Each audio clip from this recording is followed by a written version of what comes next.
مرحبا بكم في قناة وصفات أمان الله. وصفة تاع اليوم راح تكون بطاطا كوشة بالطريقة التقليدية. نقص البطاطا قطع مدورة كما راكم تشوفوا، ندير لها الملح، يعني ما راحش نحتاج بزاف مكونات، فقط بطاطا طماطم وبصل.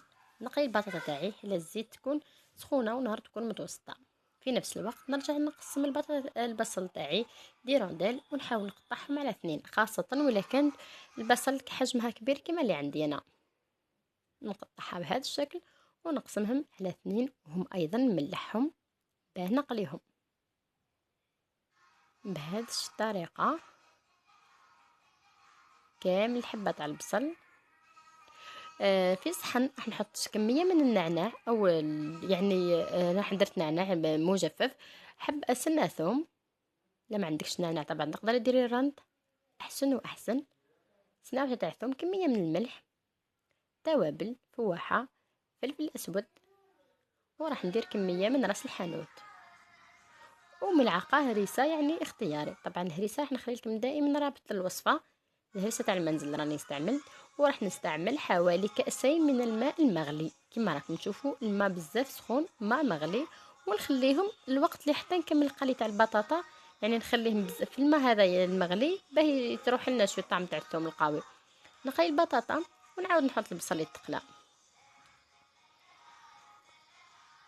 نقي البصل تاعي مليح، يعني ماشي حتى يصبح اللون اسود، ولكن نذبلو مليح مليح. لهنا لازم تكون كميه الزيت تكوني نقصتيها، ما خليتيهاش بزاف، لانه من بعد الزيت تاع البصل ما راحش نحتاجو.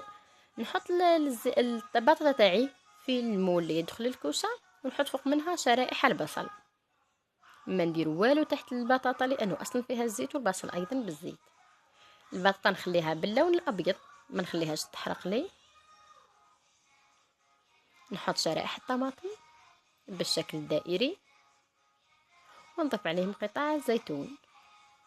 ممكن نضيفوا الجبن المبشور هنا، انا خليته فقط كلمسه نهائيه في الاخير وما خليتوش طاب، يعني فقط وين خرجتها من الكوشه درت لها الجبن وخليته يعني ذاب غير شويه فقط مع السخانه. ما تنساوش تتفاعلوا مع القناه وتتركوا تعليقاتكم. نحط هيك الخليط تاع الماء يعني الساخن بتلك المكونات العطريه اللي حطيتها فيه. نذوب الهريسه ونحطها يطيب في الكوشه، يعني حتى يطيب وينشف كامل لاصوص اللي عندنا. ابوني للقناة إذا كنتم أول مرة تشاهدوا القناة، جمل الفيديو وما تنساوش مشاركة الوصفة مع الأصدقاء. ووصفة سهلة بسيطة كوشة يعني رائعة، مذاق رائع، وما تخافوش حتى لو باتت لكم وحتى لو قعدت الغدوة راح يبقى الطعم تاعها رائع بالبصل. وأيضا راح تبقى يعني ما تيبسش. نعرفوا إنه البطاطا كي تبطى تيبس، هذه ما راحش تيبس لأنه طايبة في الزيت. الشكل تاعها رائع جدا ومذاقها ولا أروع. ان شاء الله تكون عجبتكم الوصفه تاع نهار اليوم، كانت بزاف خفيفه. الى وصفه اخرى ان شاء الله، دخلونا تعليقاتكم. مع السلامه.